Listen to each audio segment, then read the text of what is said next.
I should have known better than to take the night shift. It wasn't supposed to be long-term, just something to hold me over after I got laid off from my last job.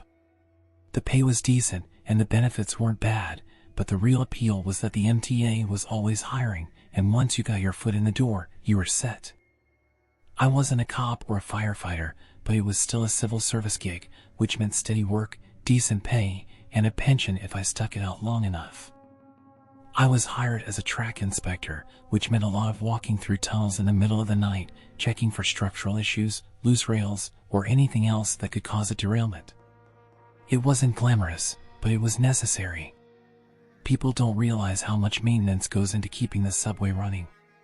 Every night, crews go down into those tunnels to make sure the morning trains don't kill anyone. I didn't mind the work. What I minded was the feeling. That creeping sensation that you weren't alone. That something was watching. It started a few weeks after I began working the overnight shifts. The first thing you learn when you work in the tunnels is that sound carries in weird ways. A train passing 3 stations away can sound like it's right on top of you. A voice from the other side of a bend can echo so much that you can't tell where it's coming from.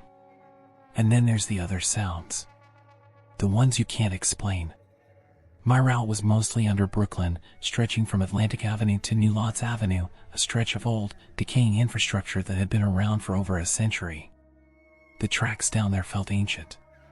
Cracked walls, rusted beams, water dripping from the ceilings like the whole place was bleeding. Some of the tunnels weren't even mapped properly. More than once, I'd come across bricked-up passageways, doors that led nowhere, or sealed-off staircases that must have gone somewhere once but had long since been forgotten. The city builds over itself, layers upon layers of history compacted into the ground. Some things get buried and are never meant to be found again. My partner on most nights was Manny, a grizzled old-timer who had been with the MTA for nearly 30 years. He was one of those guys who had seen it all and wasn't impressed by anything anymore. If something was weird, he ignored it. If something didn't make sense, he just kept moving.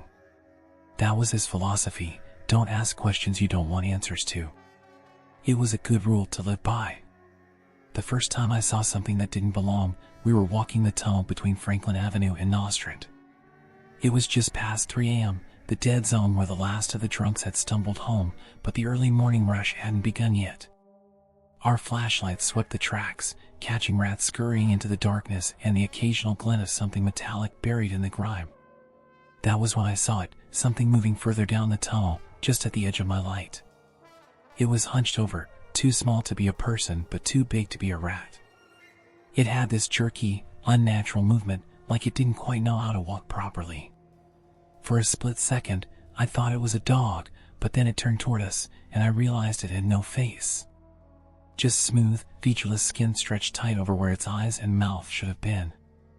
Then, as quickly as it appeared, it scuttled into a side passage and was gone. I froze. Did you see that? Manny didn't even turn around. Nope. No, seriously, man, there was something down there. I didn't see nothing, kid, he said, and that was the end of the conversation. I tried to shake it off, telling myself it was a trick of the light, a shadow that moved wrong, maybe even just my brain playing tricks on me from being overtired. But as the weeks went on, it kept happening. Shapes moving in the darkness, figures that disappeared when you turned your flashlight on them. Whispers coming from tunnels that were supposed to be empty. And the worst part? Nobody wanted to talk about it. One night, I brought it up to another guy on the crew, an older guy named Reggie who had been working the tunnels for almost 2 decades. I asked him straight up if he had ever seen anything weird down there. He just stared at me for a long moment before shaking his head. You're new. You don't ask those kinds of questions. What does that mean? It means you do your job, and you don't look at things too hard. You hear something, you keep walking. You see something, you didn't. That's how you stay safe down here. Safe from what? But he just looked past me, like he was checking to make sure we were alone, then lowered his voice. They don't like to be seen. I felt a chill crawl up my spine. Who doesn't? Reggie opened his mouth like he was going to say something else, but then Manny came around the bend, and he shut up fast. He gave me a hard look, one that said drop it, and then he walked away. That was when I realized, whatever was down in those tunnels, it wasn't just me seeing it. Everyone knew. They just chose to ignore it. That night, I kept thinking about something I had read once. About the mole people, the urban legends about entire communities living under the city, forgotten by the world above. But those were just stories, right? Homeless people who had taken shelter in abandoned tunnels, sure. But what I was seeing, what I was hearing, was something else. Something older. Something that had been here long before the city was built over it. I should have quit right then. I should have walked away before I got in too deep. But I didn't. And that was my first mistake. I couldn't let it go. Every night after that, I started paying closer attention, listening more carefully. And the more I listened, the more I realized how much I had been missing before. The tunnels were never silent. There was always the faint hum of electricity in the third rail, the distant rumble of a train miles away, the occasional squeak of rats scurrying through the grime. But there were other noises, too. Sounds that didn't belong. The scraping of something moving just out of sight. A soft, wet breathing from deep in the darkness. And whispers. Not the kind you hear in horror movies, where voices murmur just loud enough to make out words. No, these were real whispers, broken, fragmented sounds that danced just at the edge of understanding. Sometimes they almost sounded like a language, syllables that slipped away the moment I tried to focus on them. Other times, it was just breathy murmuring, like something imitating human speech but not quite getting it right. Manny heard them too. I know he did. But he never reacted. He never turned his head or hesitated in his step. He just kept walking, always looking straight ahead, never shining his light anywhere but where he needed to. That was the trick, I realized. He wasn't ignoring it out of disbelief, he was ignoring it out of survival. But me? I wasn't that smart. It happened again about a week later. We were checking a section of track near Atlantic Avenue, close to one of the old abandoned stations. Most people don't realize how many stations have been sealed off over the years, how many forgotten platforms and half-built tunnels are hidden beneath the city. This one was from the early 1900s, part of a station redesign that was never finished. The platform was still there, buried in darkness, its walls covered in soot and peeling paint. The tracks leading into it had been disconnected decades ago, but the place still felt wrong, like something was waiting in the shadows just beyond the reach of our lights. I kept my flashlight on the tracks, doing my best to follow Manny's lead, but then I saw something move. A shadow, darting just beyond the rusted columns. My heart thumped in my chest. I turned my light toward it, and for the briefest second, I saw it, just a glimpse before it ducked out of sight. A figure. Not a person. It was too thin, its limbs too long. It moved in a way that wasn't right, not running, not walking, but sliding, like it wasn't touching the ground. And its head, it was tilted at an unnatural angle, like it was listening. I must have made a noise, because Manny grabbed my arm hard. "Don't," he whispered. "Just keep moving." I opened my mouth to argue, to say, "Did you see that?" But then I saw the look on his face, and my stomach turned to ice. Manny was scared. This was a guy who had been working the tunnels for nearly 3 decades. I had never seen him rattle before. Not when we almost got clipped by a train. Not when we found a half-burned mattress where some junkie had been squatting. Not when a rat the size of a cat nearly ran over his boot. But now his face was pale, his grip like iron on my arm. "Just walk," he said. So I did. I forced myself to put one foot in front of the other, to keep my light down, to not look back. I wanted to. Every nerve in my body screamed at me to turn around, to check if it was still there. But I didn't. We walked in silence for what felt like forever, the tunnel stretching on endlessly before us. The whole time, I felt it. That presence. That weight in the air, like something was watching us. And then, finally, I saw the glow of the next station ahead. The yellowish light spilling onto the tracks. We stepped onto the platform, and only then did Manny let go of my arm. His face was stone. Forget it, he said. Forget what? I asked, trying to keep my voice steady. But he just shook his head. If you're smart, you won't look for it again. I wanted to argue. I wanted to tell him I had to know. But the look in his eyes told me everything. Whatever was down in those tunnels, it had seen me, too. And it wasn't going to forget. I should have let it go. I should have just done my job, kept my head down, and ignored the things that moved in the dark. But once you've seen something like that, once you know, it's impossible to pretend otherwise. It changes the way you walk through the tunnels. Before, I used to think of them as just another workplace, like a warehouse or a construction site. Dangerous, sure, but predictable. Now, every shift felt like a slow descent into something else, something older than the city itself. The air always felt too thick, the shadows too deep. And every time I stepped onto the tracks, I felt like I wasn't alone.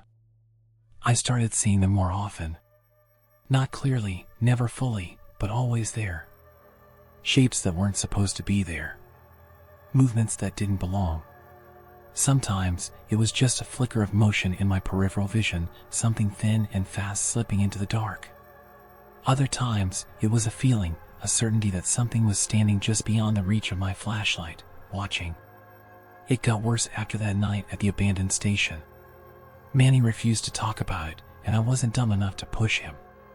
But he changed. He was quieter, always checking over his shoulder, always making sure we never spent too much time in one spot. And worst of all, he started avoiding certain tunnels. He never said why, but if we had to inspect a section and he saw something that made him uneasy, he'd shake his head and say, "We'll get this one next time." And that was that. One night, I asked Reggie about it. It was one of those rare quiet shifts, just the two of us walking a section near Utica Avenue. I kept my flashlight steady on the rails, pretending not to be on edge, pretending I didn't feel something standing in the dark behind me. Finally, I asked, "What's in the tunnels, Reggie?" He didn't even slow down. "Nothing." "Come on, man. I know you've seen them." He sighed. "Doesn't matter. You don't look. You don't talk about it." I hesitated.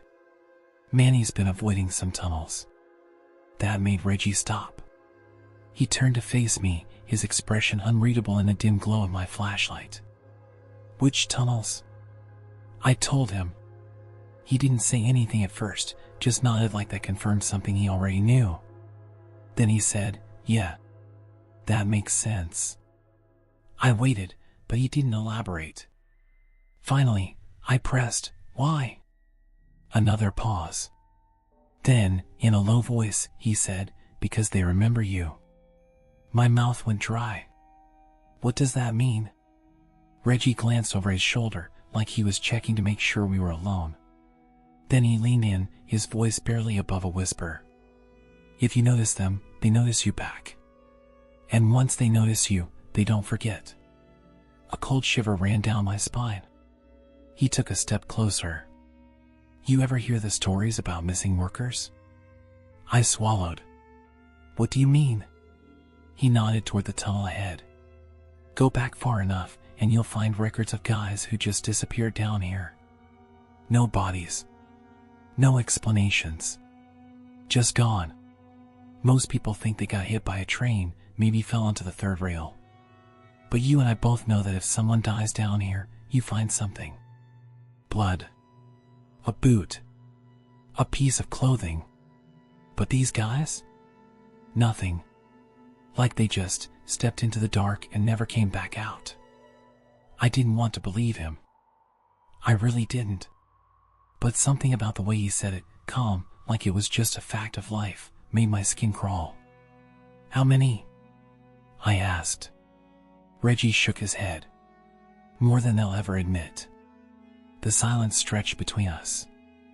I felt my pulse in my throat. And then, from somewhere in the tunnel ahead, we heard it.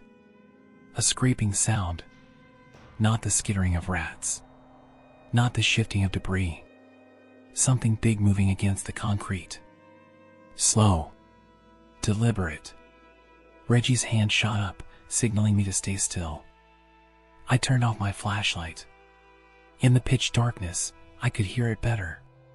The slow drag of something shifting just beyond the curve of the tunnel. Not close enough to see, but close enough to hear. And then, a whisper. It wasn't words. Not exactly. But it was trying to be. A wet, rasping sound, like something imitating human speech but not quite getting it right. I held my breath. I could feel it now, that heavy presence in the air, that awful certainty that something was standing in the dark, just out of sight. Watching us. And then, just as suddenly as it had started, the whispering stopped. Reggie grabbed my arm, and we moved. Not running, never running, but walking fast, keeping our lights low, never looking back. We didn't stop until we reached the next station. Only then did Reggie turn to me, his face pale. "You're on their list now," he said. I didn't sleep that morning. Because I knew. The next time I went into the tunnels, they would be waiting. I thought about quitting, I really did, but quitting meant admitting something was down there, really down there.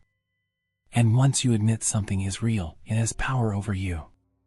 That's what Manny understood, what Reggie had been trying to tell me. The only way to stay safe was to pretend you hadn't seen anything at all.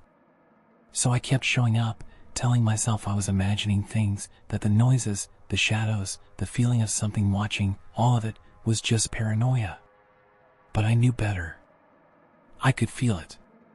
They were watching me now. More than before. At first, it was subtle, the feeling of being followed, the way sounds in the tunnels seemed to shift when I walked alone, like something was moving just beyond my flashlight's reach. Then, it escalated. It was about 2 weeks after that night with Reggie. I was walking the tunnel between Kingston and Utica, my boots crunching against gravel and broken glass, my flashlight beam cutting through the damp air. Manny was with me, but he had been quieter than usual. We both had. Then, up ahead, I saw something lying across the tracks. At first, I thought it was just a pile of old clothes, the kind homeless people sometimes leave behind when they move on. But as I got closer, I realized, no, it wasn't clothes. It was a boot.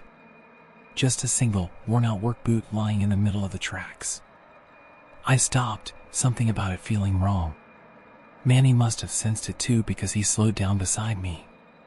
Neither of us said anything. Then, I saw the next one, another boot further down. And beyond that, a pair of coveralls, crumpled like someone had just stepped out of them and walked away. And then, a helmet. An old MTA hard hat, its once white plastic now stained and yellowed with age, just sitting there, perfectly upright, like someone had placed it down carefully before disappearing.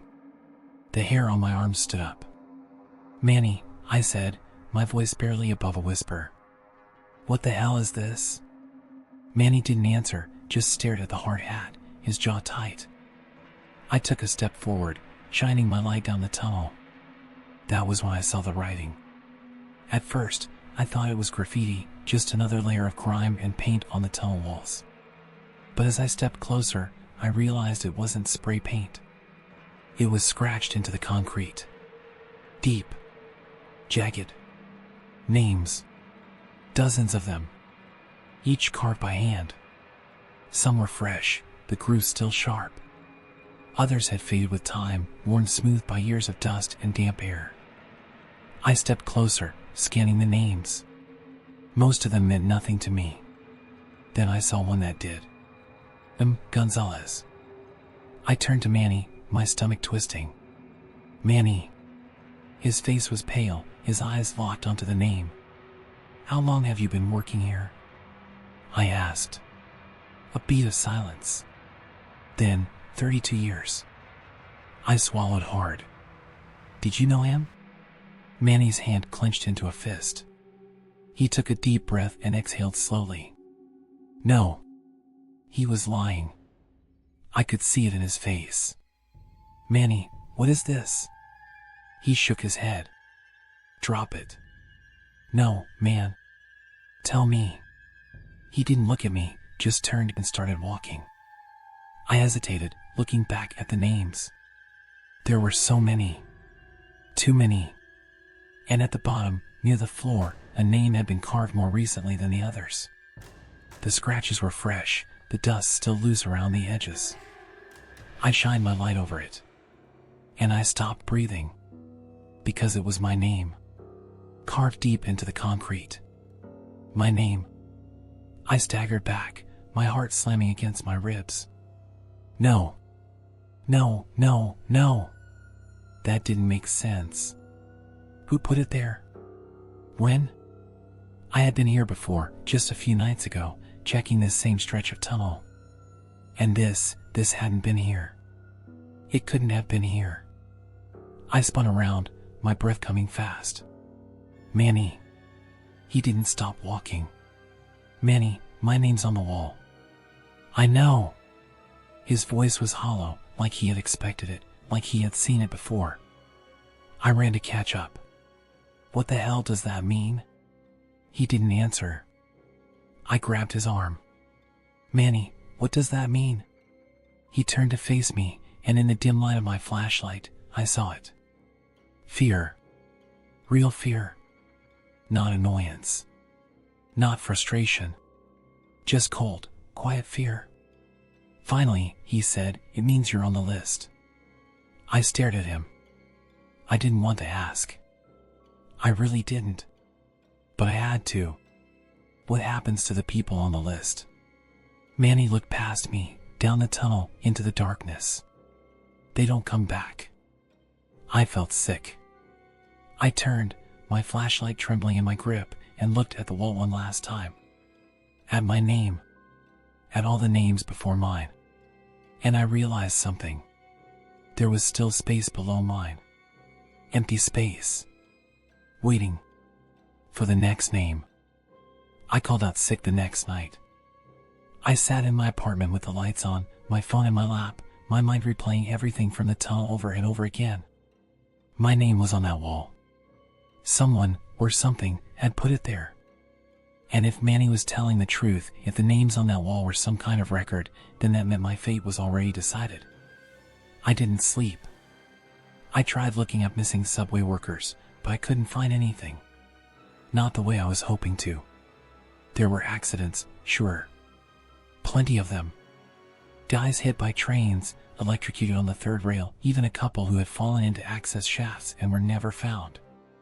But there was nothing about entire people just vanishing. No reports, no investigations, no headlines asking where they went. It was like the tunnels swallowed them and the city just moved on. I almost quit. Almost. But I needed the job. And more than that, I needed answers. So I went back. Manny wasn't on shift that night, and I wasn't sure if I was relieved or not. Instead, I got paired with a guy named Torres. Younger than most, maybe mid-30s, but he had the same dead-eyed look I was starting to see in all the long-timers. The kind of look that said he had seen things he wasn't willing to talk about. We were assigned a section near Hoyt-Schermerhorn, one of the oldest underground junctions in Brooklyn. It was a strange place. There were entire platforms down there that weren't used anymore, remnants of an older subway system that had been left to rot. The air was heavier than usual, thick with the smell of oil and mildew. Even with both our flashlights, the darkness seemed to press in from all sides. Torres didn't talk much. Just kept his head down, checking the rails and marking down notes in his little notepad. I tried to do the same, but my mind wouldn't stop spinning. The wall of names. The whispers in the tunnels. The thing I had seen near Nostrand, the one with no face. And then I heard it again. That sound. A whisper, just beyond the edge of our light. It wasn't the wind. It wasn't the pipes. It was something else. Something speaking. Torres heard it too. I saw the way his shoulders tensed, the way his hand tightened around his flashlight. But like Manny, he didn't react beyond that. He just kept moving, his face expressionless. I swallowed hard. Did you hear that? Torres didn't look at me. No. Come on, man, you. He cut me off, voice low and firm. No. I shut my mouth. We kept walking. The whispering didn't stop. It followed us. Somewhere in the darkness, just out of sight, something was keeping pace with us. I could hear the soft scrape of movement against the tunnel walls, the quiet shifting of something that didn't belong. I tried not to look. I really did. But my curiosity won out. I turned my head, just for a second, just enough to shine my flashlight into the darkness. And I saw them. Figures. Pale and thin, crouched low to the ground. Their bodies were almost human, but not quite. Their limbs were too long, their skin stretched too tight over sharp, bony frames. They had no eyes. Just smooth, empty skin where their faces should have been. And they were watching us. They flinched when my light hit them, scuttling back like roaches caught in the open. But they didn't run. They just hovered there, just out of reach, their heads tilted at unnatural angles. Listening. Torres grabbed my arm, his grip like iron. "Turn around," he said quietly. "And keep walking." My pulse was hammering in my ears. "Torres. Now." I turned. I walked. The whispering didn't stop. It grew louder. It was all around us now, filling the tunnel with a low, breathy murmur. I couldn't understand the words, if they were even words, but they were getting closer. The figures weren't staying back anymore. They were moving. The station was just ahead, the dim yellow light of the platform cutting through the dark. We didn't run. That was the rule. Never run. But we walked fast, keeping our heads down, pretending we couldn't hear them, pretending we didn't know they were there. When we finally stepped onto the platform, the whispering stopped. I turned back. The tunnel behind us was empty. Torres let out a breath, rubbing a hand over his face. I swallowed, my throat dry. What the hell was that? He didn't answer. I grabbed his sleeve. "Torres. What were they?" He looked at me then, his expression unreadable. "You saw them?" I nodded. His shoulders sagged, like I had just given him the worst possible news. "Then it's too late." The words hit me like a gut punch. "Too late for what?" I asked. Torres didn't say anything. He just looked at the tunnel, at the darkness that stretched beyond the station. Then, without another word, he turned and walked away. And I was left standing there, my heart pounding, realizing that no matter what I did now, no matter how hard I tried to ignore them, they had seen me. And they weren't going to stop. I didn't sleep after that. Every time I closed my eyes, I saw them, those things in the tunnels, crouched in the dark, heads tilted like they were listening. They flinched from the light but never really left, whispering in a way that almost sounded like words but wasn't. I thought about Torres, about the way his whole body sagged when I told him I had seen them, like it was already over for me. And I thought about the wall of names, about the people who had come before me, the ones who had walked these tunnels and never come back. I had two choices, quit or go back. I should have quit. I should have packed my things and left the city altogether. But I didn't. Something in me wouldn't let it go. I had to know. Manny was back on shift the next night. I thought about telling him what happened, but I didn't get the chance. He already knew. He didn't say a word when we started our route, didn't ask if I was okay or if I wanted to talk. He just walked ahead, his flashlight low, moving like a man who had long accepted he had no control over anything. After an hour of silence, I finally asked, "What are they?" Manny didn't stop walking. "Doesn't matter." I clenched my jaw. They were watching us, Manny. Whispering. "You can't tell me you don't hear it." He let out a slow breath, then turned to face me. "I do hear it. I've been hearing it for a long time." I swallowed. "Then tell me what they are." He hesitated, looking past me down the tunnel. I could see the war in his expression, the part of him that wanted to just tell me to drop it like he always did. But then he spoke. "They used to be like us." A cold weight settled in my gut. "What?" He looked down the tunnel again before continuing, his voice barely above a whisper. You ever wonder why some workers go missing and the city just forgets? No news reports. No investigations. Just gone. He turned back to me. They don't die, kid. They stay. A chill ran through me. You're saying those things. They were workers, Manny cut in. Just like you. Just like me. And at some point, something changed. I don't know how. I don't know why. But I've seen guys disappear, and then, months later, I hear their voices in the dark. See their shapes moving just out of reach. My whole body felt numb. Torres said it was too late. Manny's jaw tightened. It is. I felt like I was going to be sick. No, that's... He grabbed my arm. Listen to me. You need to stop paying attention. You need to forget what you saw. If you start listening, if you start understanding them, it gets worse. I wrenched my arm free. And then what? Manny didn't answer. He just shook his head. I wanted to scream at him, tell him that ignoring it wasn't a solution, that pretending it wasn't happening wouldn't make it stop. But then I heard it. The whispering. Soft. Close. Coming from right behind me. I turned too fast, my flashlight beam sweeping over the tunnel. There was nothing there. Just empty tracks, damp concrete, and flickering station lights in the distance. But I knew something had been there. Manny grabbed my shoulder. Come on. We're leaving. I didn't argue. We walked back to the nearest station in silence.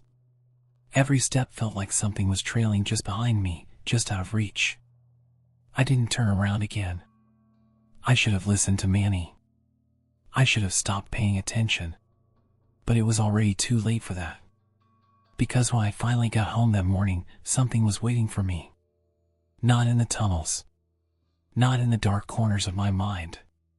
But inside my apartment. The moment I shut my door, I heard it. A whisper. Right behind me. And I wasn't alone anymore. I stood frozen in my doorway, my breath caught in my throat. The walls of my apartment should have felt safe, familiar, a barrier between me and whatever lived in the tunnels, but the moment I heard that whisper, I knew the walls meant nothing. My heart pounded as I turned, my flashlight still in my hand, its beam slicing through the dimness of my living room. Nothing. The couch, the coffee table, the old TV that barely worked, everything was where it should be. But the air felt wrong, like something unseen was shifting just beyond my vision, pressing against the edges of my reality. I took a step forward, my legs trembling beneath me, scanning every corner of the room. The whisper had been right there, just behind me, close enough that I should have felt breath on my neck. But now there was only silence, thick and suffocating. I moved toward my bedroom, my fingers tightening around my flashlight, and when I reached the doorway, I hesitated. The door was open, just as I had left it that morning, but something felt off. I shined my light inside, and my stomach lurched. There were footprints. Dark, wet prints smeared across my hardwood floor, leading from the foot of my bed to the doorway where I stood. They weren't mine. The shape of them was all wrong, too long, too thin, like someone had walked barefoot through my apartment but hadn't quite understood how to use their feet. My throat went dry, my pulse hammering in my ears. I wanted to tell myself it was just water, that I had stepped in something earlier and tracked it inside without noticing. But the smell hit me then, damp, stagnant air, the scent of the tunnels, and I knew the truth. I wasn't alone. I forced myself to move forward, my footsteps careful, deliberate. The footprints led to the closet. My hand shook as I reached for the door.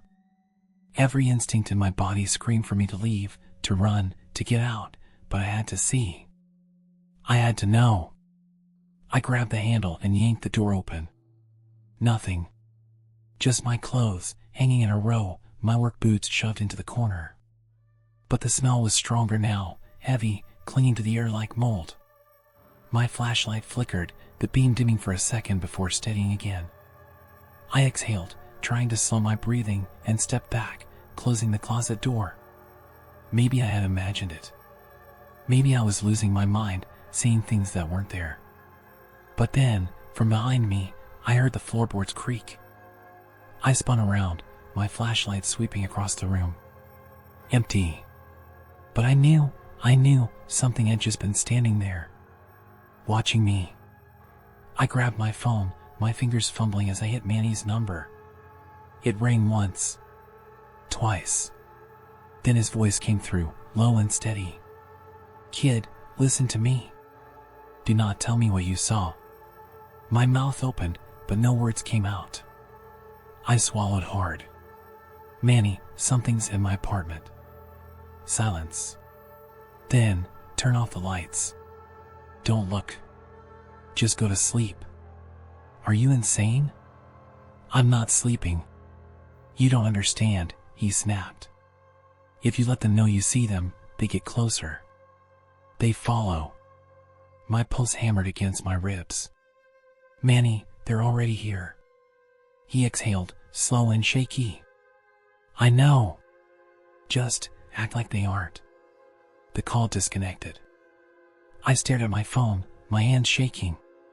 Manny had always told me to ignore them, to pretend they didn't exist, but how the hell was I supposed to do that now? I looked around my apartment, every shadow stretching too long, every dark corner suddenly alive with the possibility of something waiting there. I couldn't just stand there. I moved to the couch, sat down, and forced myself to breathe. "They only get closer if you see them. If you acknowledge them." The words repeated in my head, over and over. So I shut off the flashlight. I sat in the dark. And I waited. Minutes passed. Maybe an hour. My body stayed tense, every muscle locked, my ears straining for any sound, any whisper, any shift in the air. But there was nothing. Just the steady drip of a leaky faucet in the kitchen, the distant hum of traffic outside. Maybe Manny was right. Maybe if I ignored them, they would go away. Then, from across the room, I heard my closet door creak open. I squeezed my eyes shut. The whispering started again. And I knew they weren't going anywhere. I didn't sleep. I sat on the couch, fists clenched, jaw locked, forcing myself to breathe evenly, to stay still, to not acknowledge the thing standing in my bedroom doorway. I could hear it shifting, the whispering low and insistent, but I kept my eyes shut. Manny's words repeated in my head like a chant, "If you let them know you see them, they get closer." I don't know how long I sat there. Time stretched, the minutes crawling past like something sticky and slow. The whispering never stopped. It moved around the room, circling me, waiting. They were waiting. At some point, exhaustion went out, or maybe it was just the sheer strain of pretending not to hear the voices, not to feel the air shift when they moved. My body slumped, my head tilted forward, and I must have dozed off, because when I opened my eyes again, it was morning. The pale light of dawn filtered through my blinds, and my apartment was empty. No footprints. No smell. No closet door hanging open. For a second, I almost convinced myself it had all been a dream. Almost. But when I stood up, my bones aching, my body heavy with exhaustion, I saw it. A single word scratched into the surface of my coffee table, written in jagged, uneven letters. "Listen." I felt a cold shiver move through me. They wanted me to hear them. They had followed me out of the tunnels, crossed whatever invisible boundary had kept them buried beneath the city for so long, and now they were waiting for me to acknowledge them. I grabbed my phone and called Manny. He picked up on the first ring. "You all right?" His voice was hoarse, like he'd been awake all night too. "They were here," I said, my voice barely above a whisper. "They were inside." A pause. Then, "Did you talk to them?" "No." "Did you look at them?" I hesitated. "Not directly." "That's the only reason you're still here." I ran a shaking hand through my hair, my mind racing. "Manny, they wrote something. On my table." Silence. "They told me to listen." Manny exhaled, slow and tired. "Then you're in trouble." I squeezed my eyes shut. "I know." I heard him move, the rustling of fabric, the creak of an old chair. You need to leave. I blinked. What? Leave the city. Get out. Before it's too late. I nearly laughed. Manny, I can't just. You have to. He sounded more serious than I had ever heard him. They've chosen you now. If you stay, they'll keep pulling you deeper. They don't stop. I swallowed hard. Then what happens? He didn't answer right away. When he finally spoke, his voice was low, distant. You stop being you. I sat down heavily on the couch, staring at the scratched word in the wood. Manny, how do you know all this? His silence stretched too long. Then he said, because I've seen it happen. A chill crept down my spine. He sighed. I had a partner once. Years ago. Young guy. Kinda like you. A pause. He started hearing them. Seeing them. Just like you. And one day, he stopped coming to work. Just disappeared. I gripped the phone tighter. The city covered it up? They didn't have to. Manny's voice was flat. There was nothing to cover up. No body. No sign of him ever leaving his apartment. It was like he just vanished. I thought about the wall in the tunnel. The names carved deep into the concrete. How many of them had vanished just like that? How many had been dragged too deep, too far, until there was nothing left of them? Manny cleared his throat. I've only seen it one other time. Not a worker. Some guy, a homeless man, I think. We found him down there one night, curled up near the tracks. He was muttering to himself, rocking back and forth, shaking. I asked if he needed help, but he wouldn't look at me. Just kept whispering, over and over. I listened. A cold knot formed in my stomach. We left him there, Manny said. We weren't supposed to, but we did. He hesitated. A week later, we went back. And he was gone. Not like he left. Like he had never been there at all. But sometimes, when I'm down in the tunnels, I swear I still hear him. I gripped the armrest of the couch, my breathing uneven. What do they want, Manny? His voice was quiet. They want to replace us. I didn't ask what he meant. I already knew. I thought of the whispering in the tunnels, the way they mimicked speech without understanding it.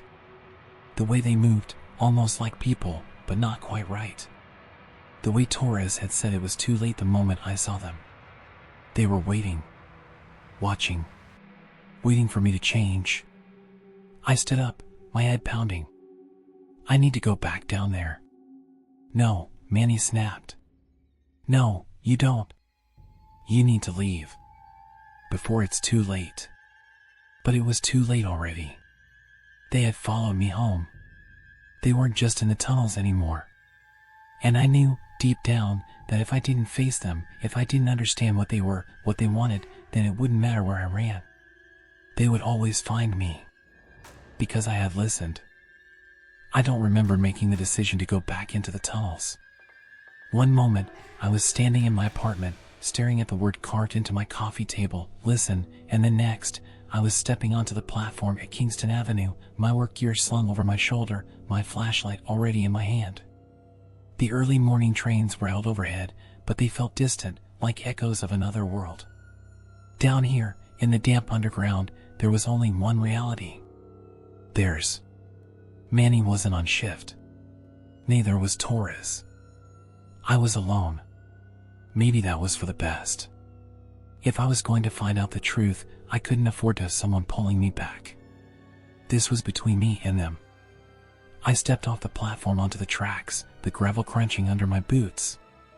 The tunnel stretched ahead, dark and yawning, the air thick with oil and dust.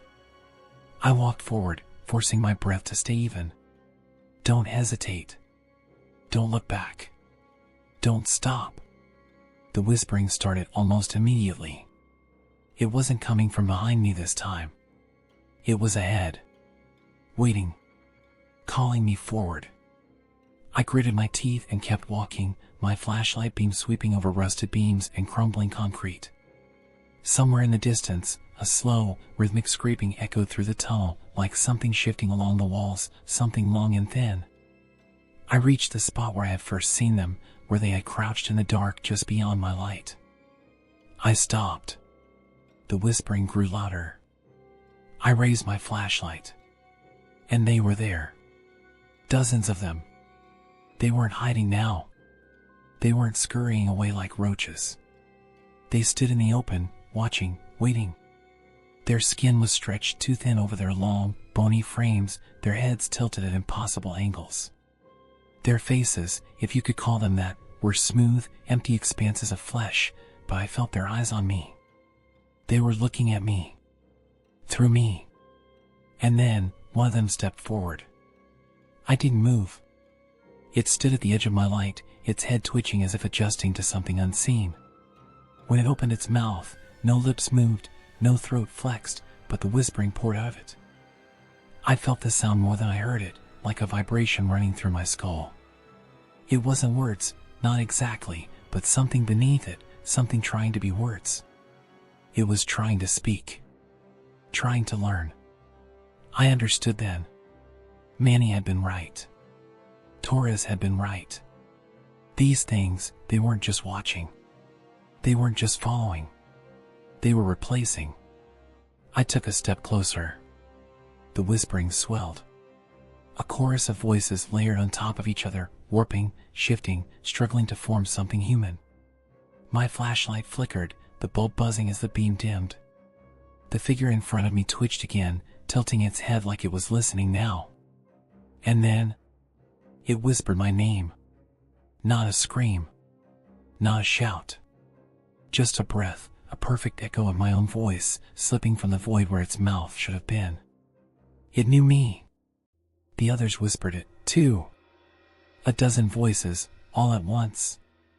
They knew me. I staggered back, my breath catching in my throat. My flashlight flickered again, dimming further. The air around me shifted, thickening, pressing down, like the tunnel itself was breathing. And then I realized. They were getting closer. I turned. I ran. I knew I wasn't supposed to. Manny had always said, never run. But I couldn't help it. My feet pounded against the gravel, my breath ragged, the whispering chasing me, moving faster, growing louder.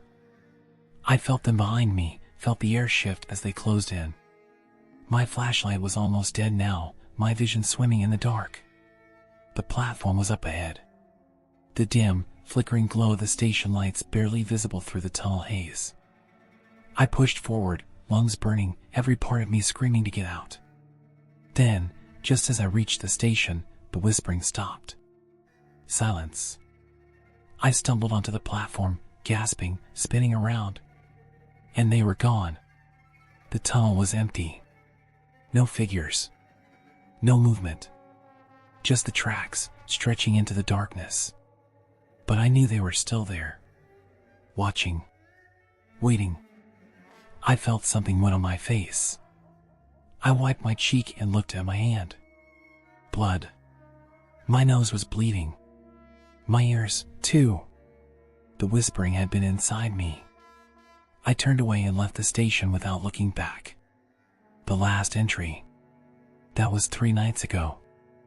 I haven't gone back to work. Haven't answered Manny's calls.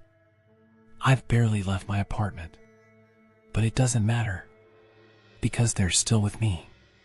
The whispering hasn't stopped. It's not coming from the tunnels anymore. It's inside my walls. Inside my head.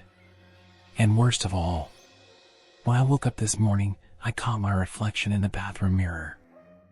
I was tilting my head at an unnatural angle. Listening.